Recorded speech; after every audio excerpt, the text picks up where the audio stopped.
રાજકોટ શહેરના રાજકોટ તાલુકા પોલીસ સ્ટેશનની અંદર ટીઆરપી ગેમ ઝોનની અંદર જે આગનો બનાવ બન્યો હતો તે આગના બનાવ અનુસંધાને ત્યાં 304, 308 તથા અન્ય સુસંગત કલમો મુજબ ગુનો દાખલ થયેલો હતો અને તે ગુનાની તપાસ રાજકોટ શહેર ક્રાઇમ બ્રાન્ચ દ્વારા છેલ્લા 2 માસથી ચાલતી હતી.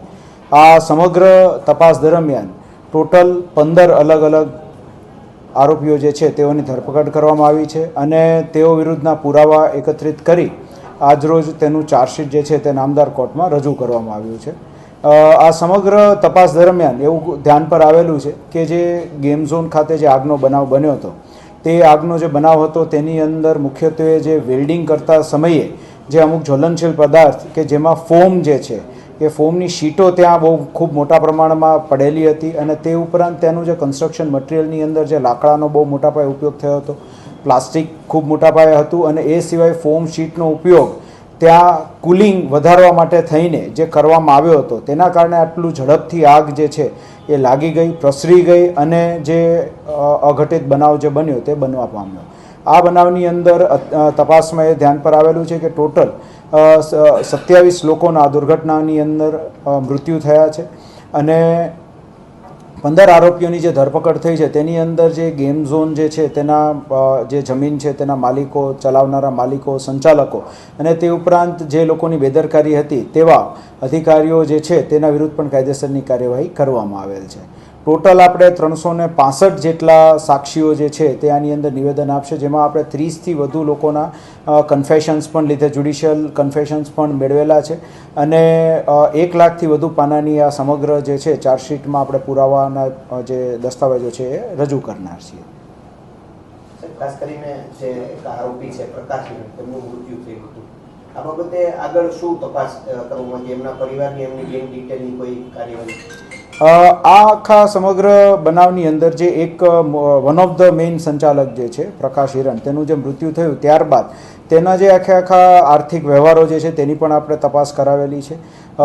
ચાર્ટર્ડ અકાઉન્ટન્ટની પણ આ કેસની અંદર નિમણૂક થયેલી છે અને ચાર્ટર્ડ અકાઉન્ટન્ટ દ્વારા પણ જે આરોપીઓ જે આપણા સંચાલકો છે તે લોકોના બેન્કિંગ વ્યવહારો, ટ્રાન્ઝેક્શન્સ, આઈટી રિટર્ન્સ જે કંઈ પણ ભરવામાં આવ્યા હોય, જીએસટી રિટર્ન્સ જે કંઈ પણ ભરવામાં આવ્યા હોય તેનું ઓડિટિંગ અને રિપોર્ટિંગ જે છે એ હાલ ચાલુમાં છે અને એનો પણ આપણે પુરાવામાં આગળ જતાં આપણે રજૂ કરીશું.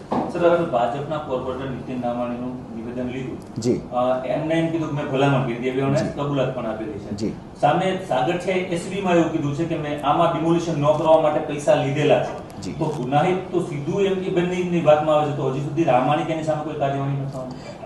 એસીબીની અંદર જે સાગઠિયાનું નિવેદન જે દેવામાં આવ્યું છે એ મારા ખ્યાલથી આપના જ ન્યૂઝપેપરની અંદર અમારા ધ્યાન પર આવેલું હતું કે ભાઈ એણે એવું કર્યું છે. એ બાબતે એસીબી પાસેથી માહિતી માગવામાં આવી છે, જેમાં એસીબીમાં આ બનાવને લઈને મેં પૈસા લીધેલા છે એ પ્રકારનું નિવેદન નથી. એની અંદર એવું નિવેદન છે કે મેં અનેક પ્રકારના આ બધી જે વસ્તુઓ જે છે તેની અંદર અનેક જગ્યાએથી અમારે આ પ્રકારનું ચાલુ હતું. એ દરમિયાન મને ખ્યાલ નથી કે ભાઈ ક્યાંથી શું કર્યું, ક્યાં આવ્યું, એ પ્રકારેનું છે. અને બીજી વસ્તુ કે જે એક પર્ટિક્યુલર કોર્પોરેટર બાબતે જે મીડિયાના મિત્રો દ્વારા તેઓનું ઇન્ટરવ્યૂ લેવામાં આવ્યું અને ભલામણ બાબતની વાતચીત કરેલી છે, તો એ બાબતે તેમણે જે ભલામણ કરી તે બાબતનું આપણા દ્વારા નિવેદન પણ લેવામાં આવ્યું છે અને આગળ જતાં એમાં કંઈ ગુનાહિત જણાય છે કે કેમ એ બાબતની વિગતવાર તપાસ પણ કરવામાં આવી છે અને ત્યારબાદ જ આ ચાર્જશીટ આપણે કરેલું છે. ચાર્જશીટની અંદર પુરાવા કયા લેવામાં આવે છે જેથી કરી આરોપીઓને? ચાર્જશીટની અંદર એક તો આપણે છે ખાસ કરીને નજરે જોનાર સાહેદો જે છે અને તે ઉપરાંત જે ત્યાં કામગીરી કરનાર જે અમુક વ્યક્તિઓ હતા, હેલ્પર્સ હતા, તેઓના પણ આપણે જ્યુડિશિયલ કન્ફેશન્સ લીધેલા છે અને તે સિવાય જે ફેક ગવર્મેન્ટ ડોક્યુમેન્ટ્સ જે બન્યા છે તો તે ડોક્યુમેન્ટ્સ જે લોકોની હાજરીમાં બનેલા છે તે લોકોના પણ આપણે જ્યુડિશિયલ કન્ફેશન્સ ને એવું બધું મેળવેલું છે અને જે સિગ્નેચર્સ ને એવું બધું, જે લખાણ ને એવું બધું જે આવે છે તે બધાની અંદર પણ આપણે એફએસએલની અંદર આ તમામ વસ્તુઓ મોકલેલી છે, જેનો રિપોર્ટ આવે તે પણ નામદાર કોર્ટમાં રજૂ કરવામાં આવશે.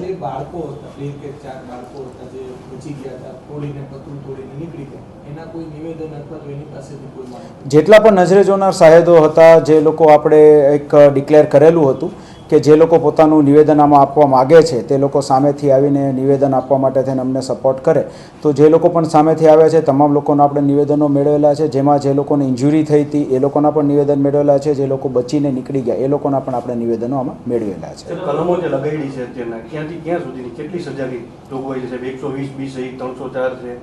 આ જે આપણે જે કલમો લગાડેલી છે એમાં 10 વર્ષ સુધીની જોગવાઈ, સજાની જોગવાઈની કલમો જે બધી લાગેલી છે, જે પછી આગળ જતાં નામદાર કોર્ટમાં જ્યારે ચાલશે ત્યારે એમાં વિગતવાર એનું વર્ણન થશે. સર, આપણે 4 પીઆઈ સસ્પેન્ડ કરેલા છે, તેની સામે આપણી ગુનાહિત બાબતનો કોઈ કાર્યવાહી નથી, તો ગૃહ વિભાગ દ્વારા ઉતાવળ થઈ ગઈ છે સસ્પેન્ડ કરવામાં, તેની ભૂમિકા નથી? આની અંદર જે આપણે 173(8) મુજબ એક તો તપાસ શરૂમાં છે પહેલી વાત, એટલે કે જેમ જેમ આગળ તપાસની અંદર જે મુદ્દાઓ કોઈ પણ એવા પ્રસ્તુત થશે તો કરીશું. અને બીજું કે અલગ અલગ વિભાગો જે છે તેના વિરુદ્ધ નામદાર ગૃહ વિભાગ દ્વારા એસઆઈટીના રિપોર્ટના આધારે વિવિધ એક્શન્સ લેવામાં આવ્યા છે, જેની અંદર વહીવટી ક્ષતિથી લઈને અલગ અલગ પ્રકારનું જે કંઈ પણ રિપોર્ટ હશે એસઆઈટીના રિપોર્ટ એના આધારે એક્શન્સ થયેલા છે. એસઆઈટીના રિપોર્ટ જે છે એ અમારી તપાસનો વિષય નથી અને એ બાબતે અમે કોઈ આપને સ્પેસિફિક કોમેન્ટ કરી શકીએ નહીં. એ બાબતે ખાસ કરીને આપને અગાઉ પણ અમે અનેકવાર જ્યારે પણ અમારો સંપર્ક થયો ત્યારે કીધેલું છે કે આ જે છે એ ગુનાની તપાસ છે અને ગુનાની તપાસની અંદર ગુનાહિત બેદરકારી જે પ્રમાણેની હોય તે પ્રમાણે આપણે તપાસ કરતા હોઈએ છીએ. વહીવટી ક્ષતિ કોઈ જગ્યાએ રહેતી હોય, કોઈ જગ્યાએ ગુનાહિત બેદરકારી હોય તો એ પ્રમાણે એનું વિસ્તૃત છણાવટ કરી આ તપાસ આગળ કરવામાં આવેલી છે. અત્યાર સુધી જે ચાર્જશીટ રજૂ કરવામાં આવી છે, તો જે 4 પીઆઈ સસ્પેન્ડ થયેલા છે એમને સાક્ષી બનાવવામાં આવ્યા છે અત્યાર સુધી? જે લોકો પણ આની અંદર જે જાણે છે અને આની અંદર જે કાગળોની અંદર જે આપણે પુરાવા તરીકે કાગળો જે છે એના પુરાવા તરીકે જેના નિવેદન મેળવ્યા છે તમામ લોકોને આપણે સાક્ષી તરીકે રાખેલા છે. આગળ કઈ દિશામાં તપાસ? હાલ આ તપાસની અંદર આપણે ચાર્જશીટ કરેલું છે અને એની અંદર ભવિષ્યની અંદર કોઈ એ પ્રકારનો કોઈ પુરાવો મળી આવે તો આપણે આગળ એની અંદર આગળ વધીશું. એટલે આપણે 173(8) મુજબ ફર્ધર જો જરૂર જણાશે તો કરીશું. હાલ આની અંદર જે લોકો વિરુદ્ધ સચોટ પુરાવા મળેલા છે તે તમામ લોકો વિરુદ્ધ આપણે ચાર્જશીટ કરેલું છે. મેં આપને કહ્યું એમ કોઈ પણ ગુનો જ્યારે ચાર્જશીટ થઈ જાય ત્યારબાદ કોઈ નવા ફેક્ટ્સ ધ્યાનમાં આવે એ બનાવને લગત કે જેમાં આપણને ગુનાહિત જણાતું હોય તો આપણે 173(8) મુજબ આગળ કાર્યવાહી કરી શકીએ છીએ. આ કાયદાની જોગવાઈ છે અને એ જોગવાઈ મુજબ જ્યારે જરૂરત પડશે ત્યારે આગળ કાર્યવાહી થશે. સર, આગ છે કેટલી વારમાં ફેલાણી હતી એવું કોઈ અત્યાર સુધી તપાસમાં સચોટ સામે આવ્યું હોય? જી, એની અંદર આગ જે લાગી ત્યાંથી લઈને 3 થી 4 મિનિટની અંદર ખૂબ મોટું વિકરાળ સ્વરૂપ ધારણ કરી લીધું હતું એવું આપણા ધ્યાન પર આવે છે. અને ખાસ કરીને જે ઘટના સ્થળ ઉપરથી જ્વલનશીલ પદાર્થ મળી આવ્યો તો એફએસએલમાં શું સામે આવ્યું છે? એફએસએલનો રિપોર્ટ આવી ગયો છે હજુ? મેં આપને કહ્યું એમ જે ફોમ જે છે અને લાકડા છે એ બધું એ પ્રમાણેનું એનું જે કન્સ્ટ્રક્શન મટીરિયલ જે હતું એમાં એનો મહત્તમ ઉપયોગ થયો હતો, જેના કારણે આગ એ ત્યાં ઝડપથી ફેલાણી હતી.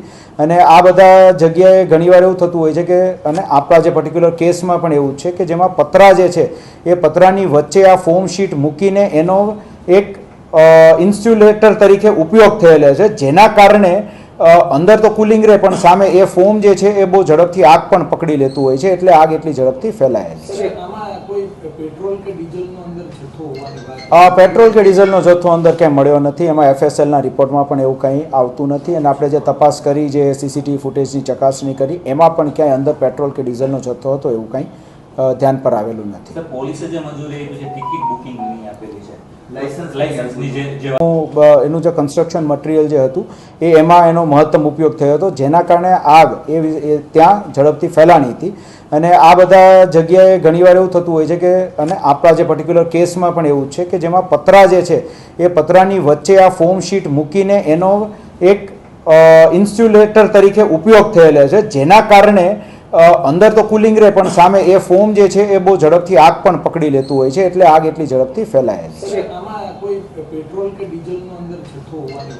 પેટ્રોલ કે ડીઝલનો જથ્થો અંદર ક્યાંય મળ્યો નથી. એમાં એફએસએલના રિપોર્ટમાં પણ એવું કંઈ આવતું નથી અને આપણે જે તપાસ કરી, જે સીસીટીવી ફૂટેજની ચકાસણી કરી એમાં પણ ક્યાંય અંદર પેટ્રોલ કે ડીઝલનો જથ્થો હતો એવું કંઈ ધ્યાન પર આવેલું નથી. પોલીસે જે મંજૂરી આપી છે ટિકિટ બુકિંગ નહીં આપેલી છે, લાયસન્સની જે વાત હતી, તો સર એવું ક્યારે પછી ચેક થયું છે કેટલી ટિકિટ લઈ ગયા છે, કોઈ ચેક કર્યું હોય એનાથી વધારે લે છે ઓછું લે છે, એવું કોઈ તપાસ કરેલી સ્થાનિક પોલીસ દ્વારા?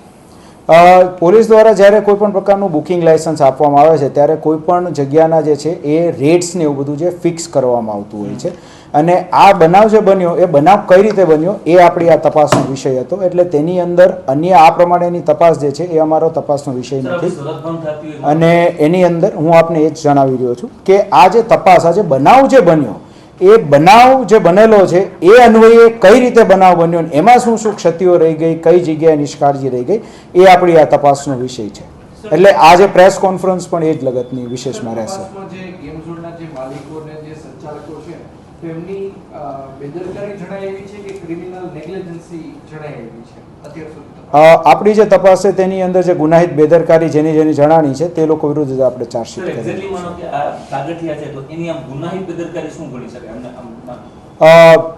આપને એ જે છે વિગતવાર ડિટેલ્સ જે છે એ ભવિષ્યમાં અમે તમને આપીશું. અત્યારે આપણે જે ચાર્જશીટ કર્યું છે એમાં જે ચાર્જશીટને લગત જે છે એ આપણે માહિતી આપી શકીશું. એક એક વ્યક્તિઓના રોલ વિશે વિસ્તૃત છણાવટ આપણે કારણ કે આપણે એમ કહીએ છીએ કે પોલીસની આમ નથી ઓલું, તો સાગઠિયા તો એક વહીવટી અધિકારી હતા, તો એની સીધી ગુનાહિત બેદરકારી આપણે શું કન્સિડર કરી? એ આપણે અગાઉ પણ જ્યારે પણ પ્રેસ નોટ્સ આપેલી છે એ તમામ પ્રેસ નોટ્સની અંદર આપણે આ માહિતી આપેલી છે કે એની અંદર કઈ રીતે ડેમોલિશન માટેની નોટિસ અપાયા બાદ જે ડેમોલિશન નથી કરવામાં આવ્યું અને એ અન્વયે જે કંઈ પણ અમુક કાગળો જે છે એમાં ફ્રોડિંગ કરવામાં આવ્યું છે અને એ અન્વયે આપણે કલમોનો ઉમેરો કરીને તેના વિરુદ્ધ કાર્યવાહી પણ કરેલી છે.